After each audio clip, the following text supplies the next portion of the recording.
na natin yung result ng test na to. Based sa video about sa finding your ikigai ko. So yung test na to is lang kung saan ako more in tune.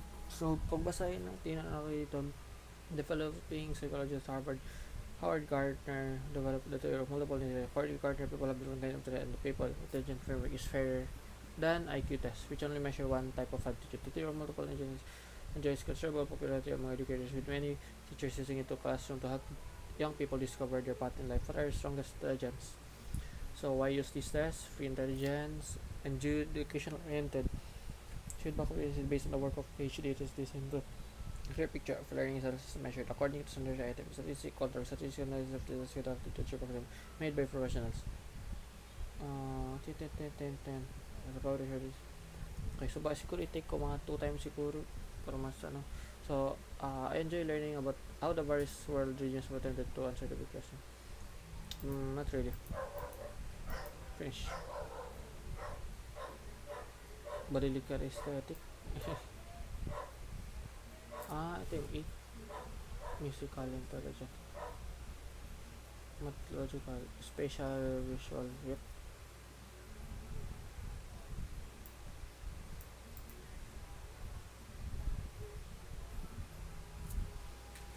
Linguistic. Ilan para ako sa linguistic?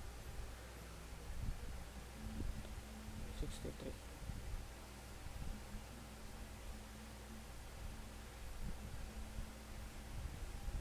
Japanese often found among writers, public speakers, language learners, teachers, and juggling words and speech. Linguistics is a academic problem solving abstract reasoning.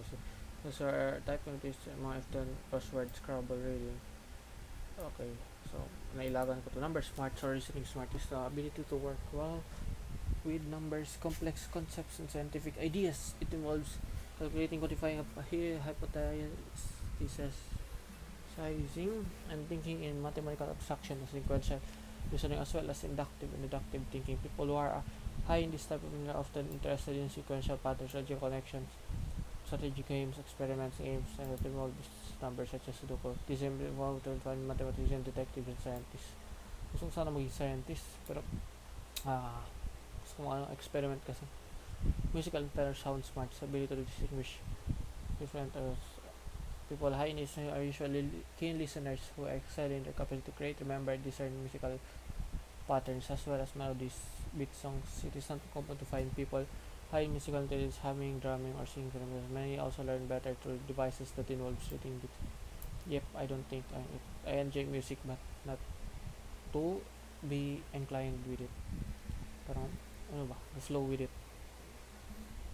Naman ko. Bodily kinesthetic intelligence or body smart ability to use the body to communicate, solve challenges, problem, and process information through movement, gestures, and facial expressions.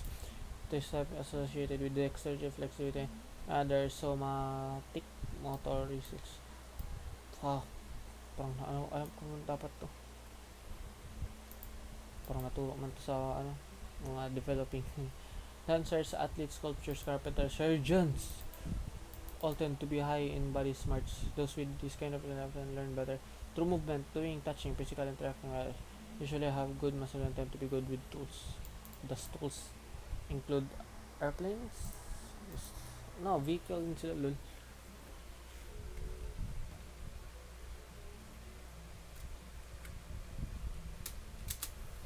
Somatic is a voluntary movements controlled. Laki ka lang dito.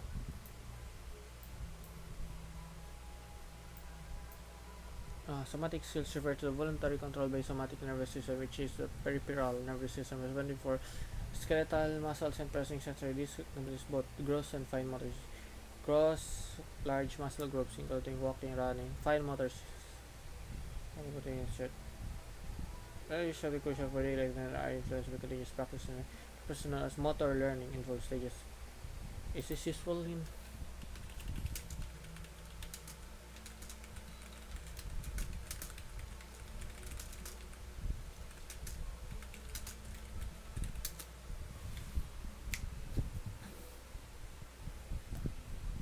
fundamental while the ability to operate an aircraft safely. This skills will enable precise control over pressure movement, facilitate quick accurate responses to dynamic flight.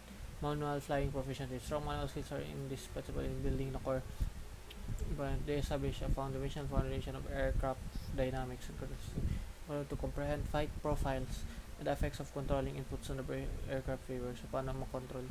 Example, US referees is the test of TBAS, test of basic aviation theory. Computerized psychomotor test, battery to assess physical aptitude for pilot training. TBAS scores are combined with other assessment to produce a pilot section method score, which is significant. Pilot are crucial. Okay. For me, the bedrock of pilot's ability to control the aircraft manually, respond effectively to emergencies, and maintain overall flight safety. So, may silbi. Special visual intelligence or PICSMART is the capacity to think in spatial relation. Ito ako meron, I'm pretty sure, people high in this craft of areas, artistic skills, mental imagery, manipulation, pictorial image, imagination, spatial analysis, separation of found in photographers, painters, interior design, navigators, let's go, and other professionals or visual thinking is at a premium. Picture smart people often found doodling or drawing. They are good at see blending colors, visualization, seeing patterns in visual and image. Interpersonal, people smarts, the ability to effectively interact with other people, with and understand other people. People high in this trait are usually known for their advanced communication skills, empathy, ability to assess others' feeling intentions correctly. They are usually great at solving conflicts, creating positive relational dynamics. Psychologists, educators, politicians, social workers, and people who are in sales are usually high in this trait. Intrapersonal or self-smarts, the ability to understand oneself, such as one's decision planning. People high in this trait more aware of their feeling, weakness, strengths, and motivations. Moreover, usually have rich and rewarding introspections and like to process their experience in depth. They express their feeling creatively and put others at ease by being maturely and self-aware. This type of intelligence is the most demonstrated by psychologists, writers, theorists, philosophers, scientists, and spiritual leaders. Naturalistic intelligence, nature smartness, ability to be in tune with the natural world and discern the pattern that govern its ecology. People high in these traits are interested in learning more about nature, exploring and saving the environment, and nurturing like their people typically skilled at looking for relations with patterns in nature. Nature smart people enjoy hiking, camping, gardening, and other outdoor activities. This is demonstrated by farmers, biologists, forestry geologists, breeders, horticulturists, and animal trainers. Ano to?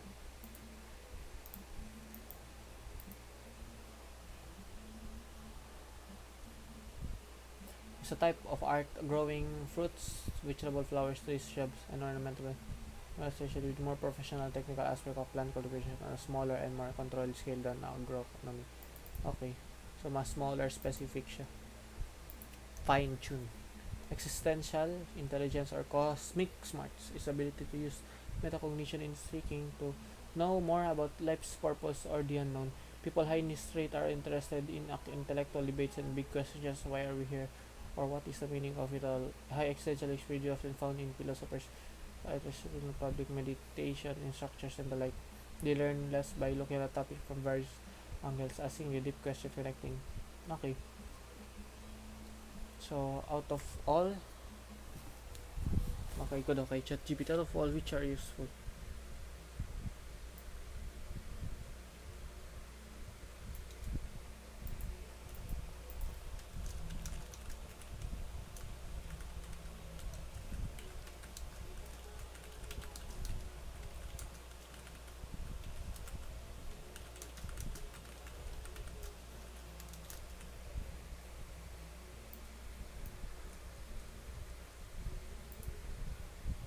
Tingnan natin ano sabihin niya.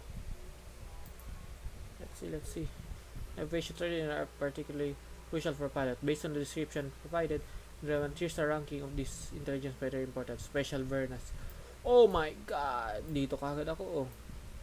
Wala na, good game, well played. Well played. This paramount innovation as pilots must navigate orient 3 dimensions of visual. But it can take essential for with precision dynamic this ensures pilot can manipulate the aircraft accurately. Okay, wala na, good game, well played. Alam ko na talaga. Okay, time will tell. Anyway, Ito, ano to? Gusto ko i-take. Suppress. Start. Yellow. Green. Bobo na ko. Red. Yellow.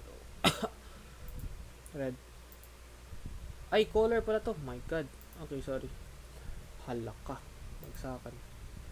Red. Yellow. Yellow. Green. Red. Yellow. Green. Ang yellow. Green. Yellow. Blue. First blue. Purple. So yung purple. Black line low. Green. Black. Red. Blue. Blue. Green. Black. Green. Green. Red. Yellow. Black. Yellow. Blue. Red. Yellow. Blue. Black. Black.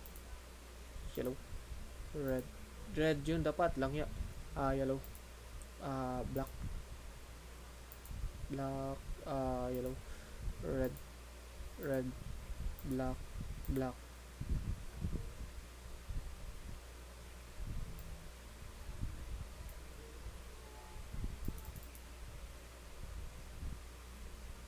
%40 of the respondents. Puto na. Baba.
Patay ba? Strip test.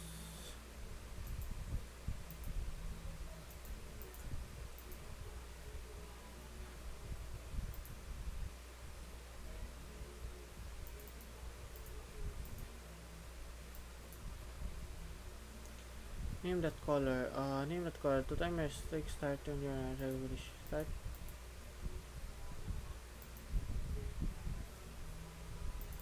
Ha? Name that color, not the word.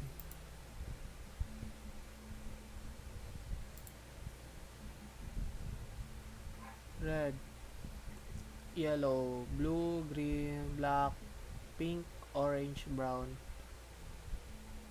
Brown. Gray. Purple. Green. Gray. Black. Blue. Yellow. Gray. Brown. Pink. Orange. Blue. Yellow. Red. Green. Black. Gray. Black. Brown. Purple. Orange. Pink. Purple. Black. Yellow. Red. Green. Orange. Pink. Brown. Gray. Purple. Finish. 9 seconds. The real hard test. Name the color, not what the word says. Note that it is the same of the word. Okay, pay attention to color.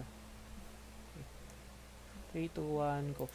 Blue, brown, red, violet, black, yellow, pink, black, blue, red, orange, green, yellow, orange, pink, violet, red, brown, black, green, red, blue, purple, red, brown, blue, black, gray, pink, red, purple, yellow, pink, green, orange, black, brown, green, purple, and gray. Holy shit. You notice it takes much longer to complete the test second test in the first test. The first test is easy because the color and meaning of the words are congruent. There's no conflict. The second test is hard because the color and meaning of the words are incongruent. This creates conflict that the brain has to resolve. The reason why it takes longer because the brain has to suppress the wrong answer that interferes with the right answer before the right answer comes through. Above demonstrating does not take into account the incorrect responses. Yep. If you let the wrong answer slip through without to come through, it's because the brain does not have enough inhibition to suppress the wrong. Reaction time will increase with fatigue or inattention to the task. If you retake the test, will show slightly different errors. Repeat that above a few times to get an average of your response time. Here's the correct answer for the incongruent test. Join the for commonly known as a Stroop effect. When the meaning of the word is color congruent, such as blue, written in blue color, it is easy to recognize the actual color of the word. But when the meaning of the word is incongruent with the color, such as blue written in red color, kala ko orange, it creates a conflict with the color between the color and the word's meaning. A conflict between two processing brain processes are word recognition and color recognition. This conflict requires extra processing time for the brain to resolve. Turns out that we are so fluent in our language that word recognition is slightly faster, stronger than color recognition. Yep. It turns out we are so fluent. Okay, tapos na yun. Most people recognize the meaning of the word before recognizing the color. Kaya, color na lang, wala na pakialam sa word. Pero wala na, mas mabilis kasi kaya nagka-catch up. Kahit parang manually, mo yung word recognition tapos prioritize color. In order to name the color correctly, the processing compete for the final decision-making process. Yun na nga. Yung brain has to interpret the faster, ito na talaga. Faster, stronger word recognition process in order to allow the color recognition to win the final response. This inhibition, selective attention focus to inhibit the color conflict process. Reaction time is an indicator of the attentional process in the brain. It increases with attentional fatigue or inattentiveness. The error in recognizing the correct color with a conflict is present is associated with the impulsivity that the brain is unable to suppress. Thus, Stroop effect is widely used to indicate mental pressure or attention fatigue and or the decreased ability to inhibit ongoing competing conflicts often associated with ADHD. What? ADHD is become to take much longer time than normal to resolve the conflicts and make error due to the insufficient inhibition in the brain circuitry to suppress the ongoing competing processes. The impulsivity in ADHD patient is due to the insufficient inhibition exerted by the brain circuitry in the prefrontal cortex of the brain that is responsible for executing function in decision making. This inhibition is in the prefrontal is mediated by the neurotransmitter dopamine. Pharmacological treatments of ADHD is restoring the levels of dopamine, which results in reducing by impulsivity by increasing the inhibition controlling the prefrontal cortex. Okay. So, screenshot ko na lang siguro ito. Tapos lagay ko sa test na Discord. Medyo napagod konti. Ang utak.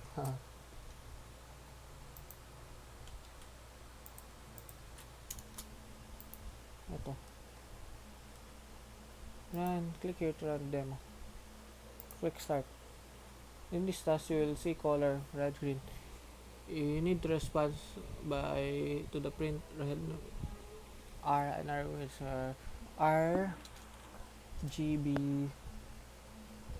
RGBY. Okay.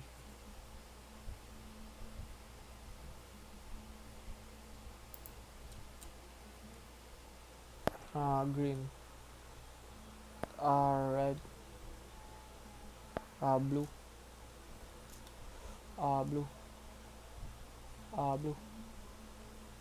Blue, yellow, blue, yellow, green,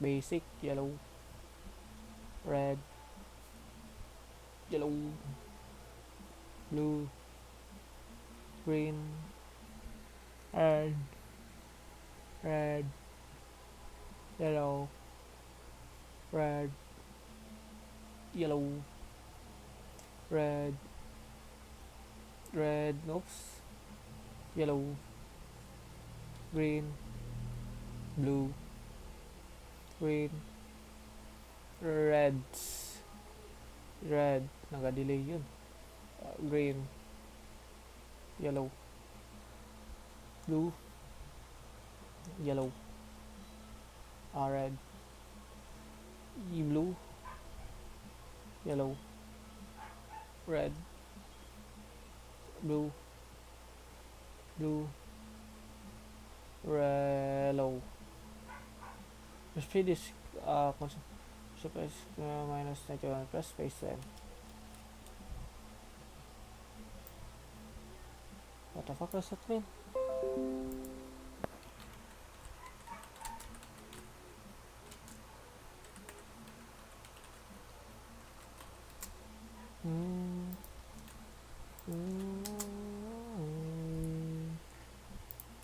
Okay, show data. What the fuck is this? Okay na, pagod na utak ko. Good game. Panoorin ko na to tapos mag-edit na ata ako. Buhay.